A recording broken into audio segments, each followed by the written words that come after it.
Season 7 of Frasier was the year the show finally pulled the trigger. Here are 27 things you might have missed. The last Thursday season.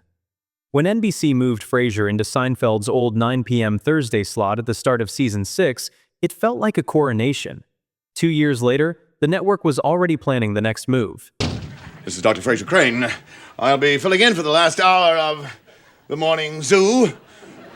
In May 2000, just days after the Season 7 finale aired, NBC announced the fall 2000 to 2001 schedule. Frasier was moving to Tuesdays. Will and Grace was taking over Thursdays at 9. Kelsey Grammer lobbied publicly against the move and lost. He told the trade press, "It makes things a little more difficult, but we think the audience will be there." About this morning. Whoa. I don't want to see any feathers flying here. Season 7 brought Frasier's 2-year Thursday run to an end. The Cranes spent the rest of the run nestled in their old Tuesday night home. Well, then, this is Dr. Frasier Crane saying goodbye, Seattle, and good mental health. The yellow title card. Each season of Frasier shipped with its own title card color. Season 1 was white. Season 2 went red. Season 5 turned gold for the record-breaking 5th Emmy. Season 6 was brown. For Season 7, the show went yellow. It was just the ritual. New year, new color.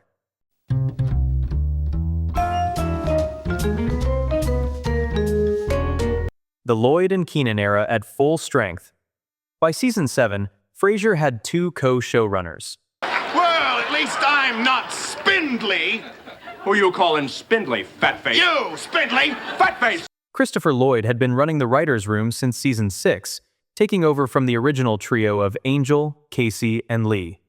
Joe Keenan had been a key writer on the show since Season 2 and responsible for some of the most farce-heavy episodes of the run. What the hell are you doing in my bed? Get out! Get out! In Season 7, Lloyd promoted Keenan to co-showrunner.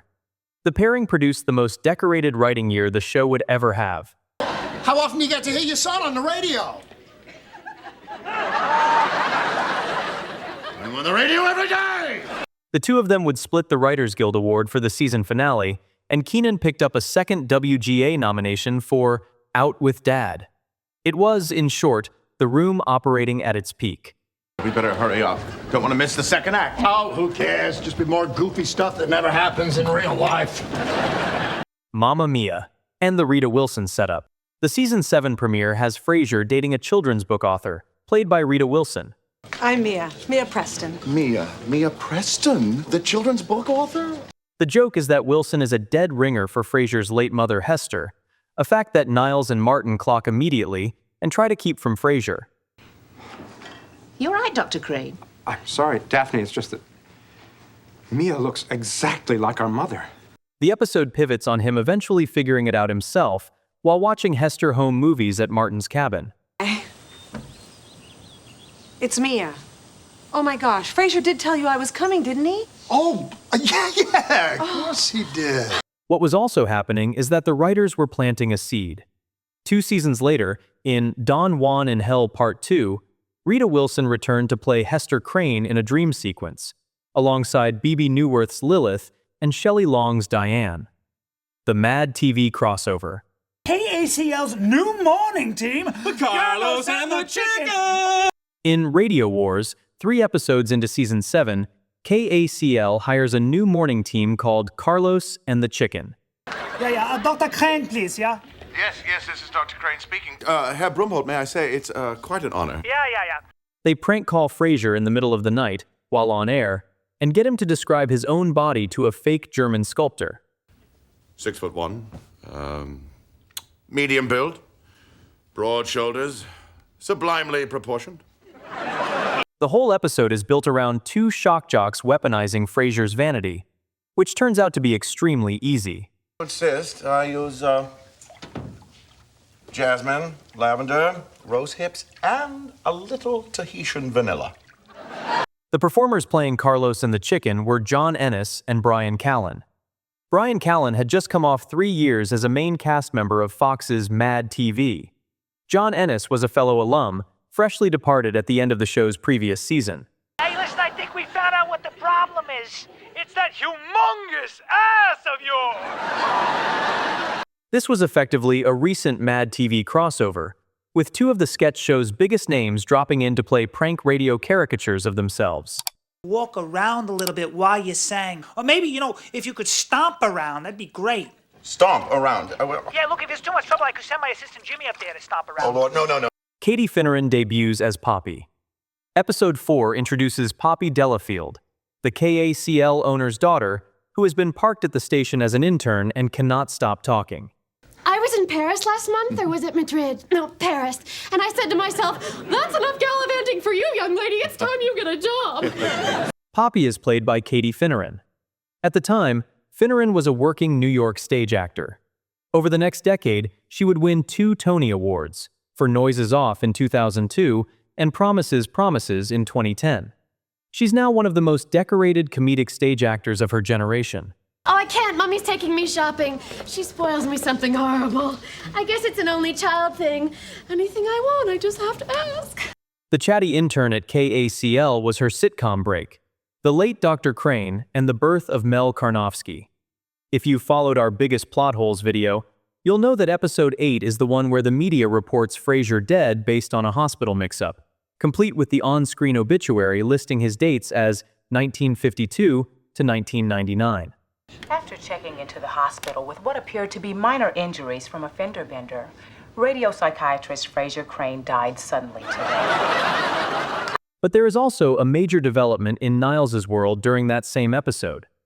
While Frasier is recovering in the hospital, Niles overhears the name of Maris's plastic surgeon, Dr. Mel Karnofsky.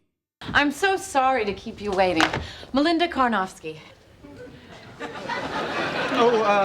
Yes, of course, Niles Crane. Niles assumes Mel is a man, marches into the office to complain about a billing error, and discovers Mel is in fact a woman. This leads to him having some work done. She noticed this little flaw, and I lost my nerve. Yes, and most of the feeling in your face as well. That 5-minute B-plot introduces us to the second Mrs. Niles Crane. Played by Jane Addams, Mel would go on to recur across the rest of Season 7 and much of Season 8. Is that a bandage sticking out of your shirt? Oh, where? Well, right there. Oh, yes, I cut myself shaving. All of it begins here. What, on the back of your neck? Well, you went to see Karnofsky again, didn't you? The Niles and Daphne payoff. For 7 years, the show had been holding a huge secret. Niles loves Daphne. Daphne doesn't know. Everyone else does. Season 7 is the year the writers decided to actually do something about it. When I said to your father, Dr. Crane's in love with me, he said it's been going on for 6 years now. What did he mean by that? He meant Niles. He's crazy about you. In episode 8, Niles meets Mel. In episode 10, Backtalk, Daphne overhears Frasier's heavily medicated ramblings and misreads them as Frasier confessing his love for her.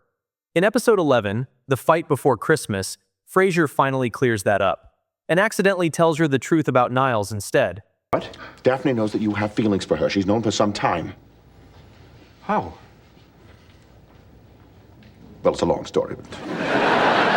By the finale, Daphne is ready to marry Donnie. Niles is already married to Mel, and both of them know exactly what they really want. This is so difficult for me. Yes. I need my Christmas present back. You what? You can plot every other episode of the season as either a step away from that resolution or a step closer. All 24 episodes all lead to the balcony in the finale. Hello. Daphne.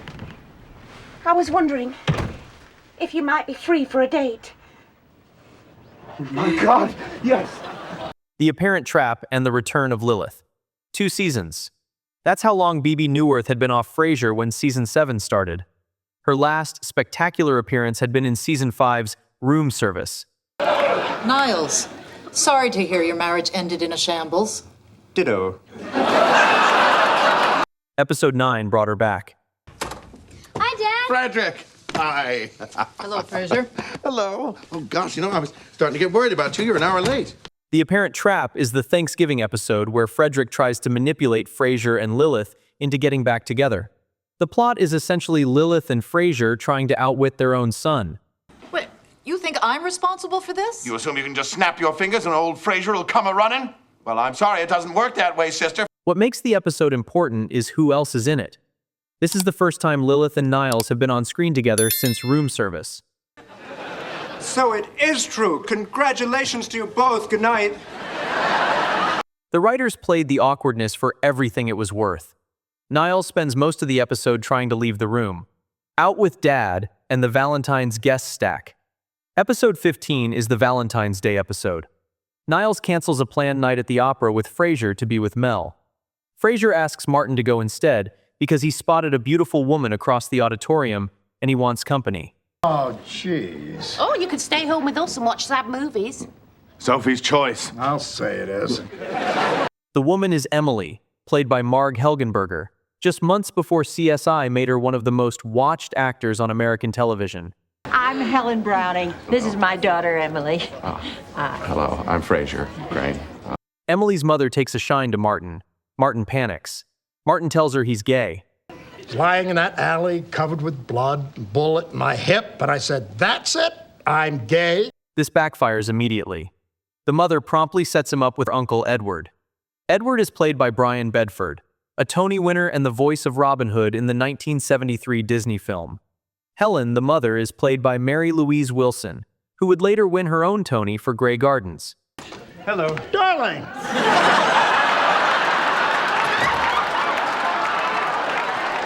That's a future small screen star and two Broadway heavyweights, all shining in a classic Frasier farce, one that earned Joe Keenan his second Writers Guild nomination of the year. Edward, this is my boyfriend, Niles. Niles, this is Edward. We met at the opera tonight. Dark Side of the Moon and the Eddie nomination. Episode 22 is the one where Daphne, now fully aware of Niles' feelings, causes a multi-car pileup and ends up in court-ordered anger management. That should do it! You're happy now! The episode picked up a nomination most viewers wouldn't have noticed at the time. Editor Ron Volk was nominated for an Eddie Award for Best Edited Half-Hour Comedy for Television. I'm not usually much for surprise parties, but I can see how much trouble Donnie went to. He invited all my friends, made the food. The Frasier editing team had won the same award the year before for 3 Valentines. He even planned some games. We played this one game where everyone's in groups, then each group dresses one person in a bridal gown made out of toilet paper. He didn't win this time, but the nomination was another acknowledgement of the craft behind Dark Side of the Moon, which crosscuts between Daphne's therapy sessions and her real-life rage, and is one of the more technically adventurous episodes of the season. I can't remember what it's called. Toilet paper bridal gown. Yes, that's it. The SAG Ensemble win. Frasier was nominated for the Screen Actors Guild Outstanding Performance by an Ensemble in a Comedy Series 10 times over its run. 10 consecutive years. It won exactly once. Excuse me, it says here in our awards packet that this is the 6th nomination for this series. I find it hard to believe that this is one of the awards you haven't won until now. Are you equally as surprised? Midway through season 7, the cast won their lone SAG award. The show's individual actors had won before, but the cast as a group had been runners-up for 5 straight years. We were surprised to get it. Totally surprised. The SAG awards are voted on entirely by actors, so it was particularly special to the cast. Other working actors decided this was the best ensemble in television comedy that year, but somehow only that year. Grammer's second Golden Globe. 10 months after the SAG win, Kelsey Grammer collected his second career Golden Globe. And the winner is... oh my gosh, it ripped. Kelsey Grammer, Frasier. At the 58th Golden Globe Awards in January 2001, he won Best Actor in a television series, musical, or comedy. He'd won the same award once before, in 1996, for season 3. And the winner is... Kelsey Grammer. That made Grammer a 2-time Golden Globe winner for the role, from 8 nominations. Jean Smart debuts. Episode 14 introduces a character called Lorna Lindley, Frasier's high school crush, now a Seattle real estate agent. Lorna Lindley. Okay, who's she? Gatsby's girlfriend? The woman who just walked in. She was the great beauty of my high school. Lorna is played by Jean Smart. Lorna is brassy, unfiltered, and capable of going from charming to screaming inside one phone call. Yeah. Well, who let the dog in? Put your brother on. Put your brother on. Put your brother on! Smart went on to win 2 Primetime Emmy Awards for the role. Outstanding Guest Actress in 2000 and again in 2001. Oh, will you be a sweetie and make me some coffee? Okay. They were the first 2 Emmys of a career that now boasts 7. 4 for Hacks, 1 for Samantha Who, and 2 for Frasier. The season 7 debut here is where the run starts. Take my arm, you're gonna escort me in that room, we're gonna dance, make out like freshmen, and leave with your hand on my ass, you got it? The Lorna and Lana name change. There's one weird piece of trivia attached to Smart's character. Excuse me, didn't we go to high school together? Did we? Yes, I thought you looked familiar. You're Frasier, aren't you? When she first appeared in Big Crane on Campus, her character was introduced as Lorna Linley. By her next appearance in Season 8, the character had been renamed Lana Gardner. Frasier? Lana. Look, Niles, it's Lana. Yeah, I know. The change was made for legal and name clearance reasons, apparently because the original name referred to a real person who objected. This is actually a fine way to spend the day. In fact, it's kind of both.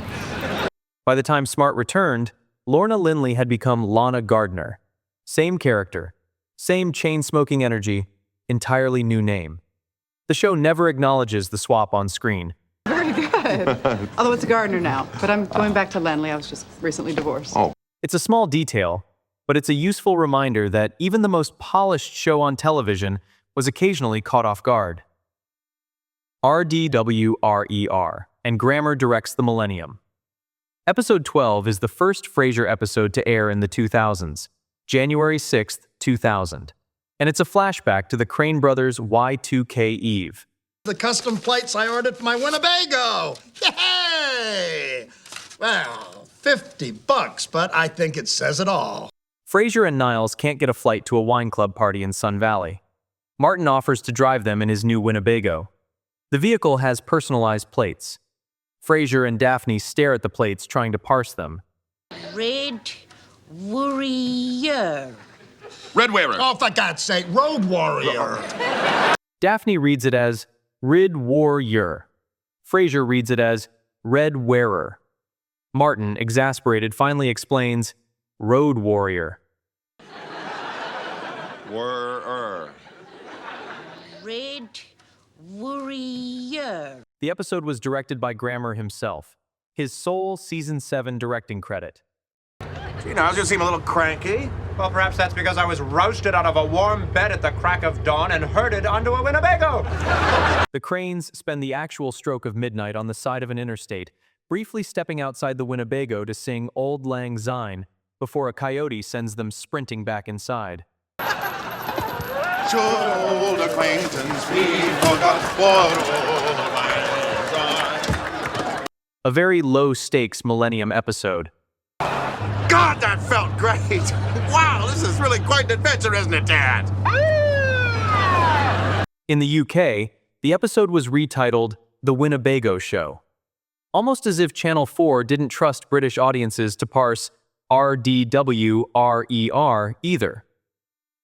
The Wings hat tip in RDWRER. There's an actor in RDWRER most viewers might have struggled to place. Oh my goodness. Look what I just found in my pocket. The lighter I borrowed from that waitress in the restaurant. I feel terrible. Rebecca Schull plays a roadside character called Betty. Schull is a working stage and screen actor, but in the 1990s, she was best known as a series regular on Wings, the NBC sitcom about a tiny airline in Nantucket. Wings was created by David Angel, Peter Casey, and David Lee, the same 3 who created Frasier. The 2 shows are, in industry terms, siblings. They ran in overlapping years on the same network with the same creative team. Wings ended in May 1997, but Frasier's first episode of the new Millennium handed a guest spot to one of its regulars. Sort of funny even stopping here. It's a little like returning to the scene of the crime. Mother, let it go. If you haven't seen Wings, it's just a strong cameo. But if you have, it's a charming hat tip from the showrunners to their other creation. Niles also had a crush on Lorna. The Big Crane on Campus episode has a detail in the middle that fans tend to miss the first time through. Why, even with all my vested authority as hall monitor, I could never muster the courage to ask to see her bathroom pass, and you asked her out? When Niles walks into Frasier's apartment for the dinner he's planning for Mel, Lorna is already there. Yeah, perhaps you remember my brother Niles. Yes, hello, Niles. Niles stops in his tracks, unable to process the fact that Frasier has actually made a date with her. It's not really a date. I knew it. You see, she's coming over to appraise the apartment. She's in real estate. Because Niles had a crush on Lorna, too. A big one. A giggle like a schoolgirl level crush. I tried to ask her out and I choked. I did get the impression that she was interested in me, though. Well, of course she is. This tells us, in case it was in doubt, that the Crane brothers spent their adolescence privately pining for girls in their class. The French have a saying. Morning, Niles. The episode reads as Frasier pining for his youth, but also as a joke about both how far these men have come, as well as how little they've really changed. Well, now that you two have had a chance to catch up, I'll see you later now. Nice to see you again, Niles. Something about Dr. Mary and the guest trio. Episode 16 sends Roz on vacation. Frasier hires a temp producer named Mary, who promptly hijacks his show. 10 seconds, Mary. Here we go. I'm so nervous. I don't know what to do. Oh, you'll be fine. Just relax. Okay. Mary is played by Kim Coles, best known for her run on Living Single. And on line 1 to welcome the new addition in the KACL studio is Gloria Estefan. She calls in as Maria. Hi, Dr. Crane. Anyway, he's having an affair, and it's not his first. This has been going on since we were newlyweds. While Isaac Mizrahi, the fashion designer, is the shopaholic Gabe. Cut those credit cards up right now, okay? Okay. Yet another star-studded half-hour over at KACL. Oh, listen, there's plenty of time for counselors, but at 6 o'clock, locksmiths start charging extra, so you get on it, girlfriend. Dr. Mary will be back in Season 8 to challenge Frasier again. S. Epatha Merkerson in the Frasier universe. There's another guest in Season 7 worth flagging. Well, actually, our doorman, Maureen, passed away this week. We just got back from the funeral. Oh, my gosh, I'm so sorry. S. Epatha Merkerson appears as Dr. McCaskill, Daphne's anger management therapist. Toilet paper bridal gown. At the time of filming, Merkerson was already 7 years into playing Lieutenant Anita Van Buren on Law & Order, the role she would play for 17 seasons. It's the kind of casting that Frasier specialized in. It wasn't a stunt cameo, it was a working dramatic actor, one of the most prominent on American TV screens, slotting in seamlessly for a single high-powered cameo and nailing it. Are we done now? I think we still have some work to do. Backtalk and the overheard confession. Our Plot Holes video covered the Queen Elizabeth newspaper gag where the show accidentally implied Frasier was born in a different decade. Lord, Queen Elizabeth had another baby. I don't care what science can do, it's just not right. But this Frasier birthday episode is remembered most for the moment Daphne discovers the Crane family's best-kept secret. Well, almost. And he wants to show me how much he loves me while he still has the chance. Oh, jeez, not this. You knew about this? Frasier has thrown his back out, blowing out birthday candles, and is heavily dosed on painkillers. He spends the episode lamenting her imminent departure in a semi-lucid state. Daphne catches him mid-confession and gets the wrong idea. Got to show her how I feel about her while I still have a chance. Martin gets the two Dr. Cranes muddled up and inadvertently confirms it. Kept my mouth shut for 6 years. I'm not saying anything now. 6 years? And this creates a mess that turns the next episode, The Fight Before Christmas, into a cleanup job. And this is where the real bombshell finally drops. When I said to your father, Dr. Crane's in love with me, he said it's been going on for 6 years now. What did he mean by that? And Frasier can't lie to Daphne this time. He meant Niles. He's crazy about you. So the biggest plot pivot in the show's entire run happens because Frasier got drugged up and couldn't keep his big bazoo shut. Typical Frasier. I really do love Daphne. Anthony LaPaglia debuts as Simon Moon. Season 7 introduces Daphne's deadbeat brother. You're a saint for putting up with that, man. Your life must be very trying indeed. Oh, do not get me started. Simon Moon is played by Anthony LaPaglia, an Australian-American character actor who had been working in film and television for 15 years. But without a trace, the role most audiences know him from now was still 2 years away. After you. Oh. Rather walk behind you anyway. LaPaglia would later return as Simon many times over the years, and the role landed him the 2002 Primetime Emmy for Outstanding Guest Actor in a Comedy Series. I tell you what, dinner's on me tonight. Daphne, can I talk to you for a minute? Don't bother, Simon. Not bad for someone whose main contribution was drinking Frasier's beer and pissing off Roz. I don't believe this. I got dressed up, I got a sitter, and you don't even remember we made a date. Some classy brother, Daphne. Millicent Martin debuts as Gertrude Moon. The same finale also introduces Mummy. There's my baby. Mommy!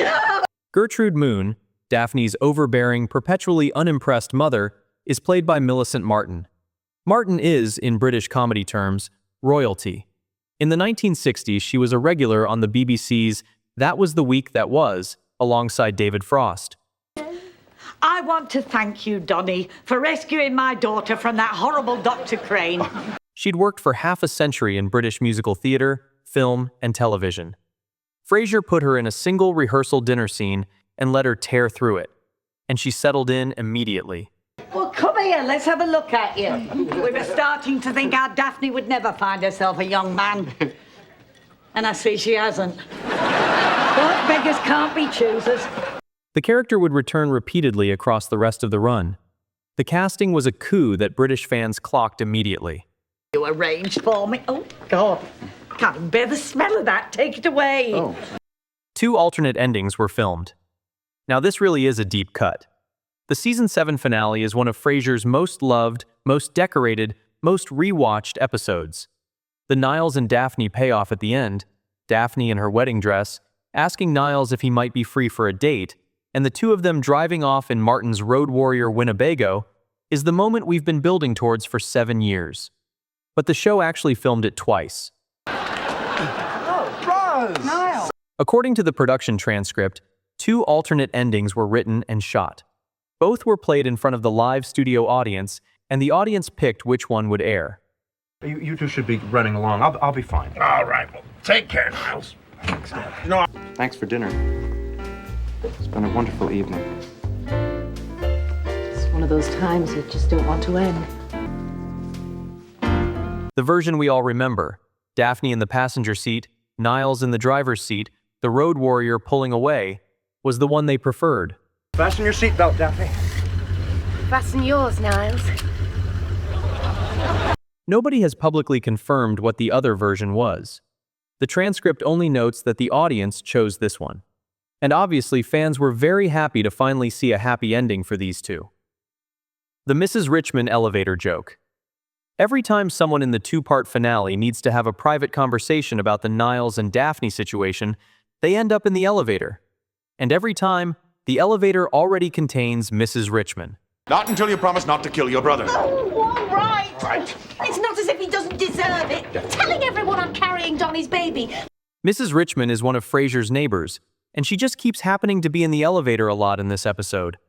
Either with someone who is about to discover, need advice regarding, or break down crying about what's about to happen with Niles and Daphne. Honestly, Dad, when will you learn to take a hint? I can't take a hint. Couldn't you see that Niles wanted to talk to you? Whatever it is, he can wait. Oh, yeah, no big deal. He just got married, that's all. The joke peaks when Daphne finds out Niles has eloped with Mel and is forced to put on a brave face. Then she steps into the elevator alone, and her composure breaks. Mrs. Richmond puts down her laundry basket, opens her arms, and pulls Daphne into a hug to cry on her shoulder.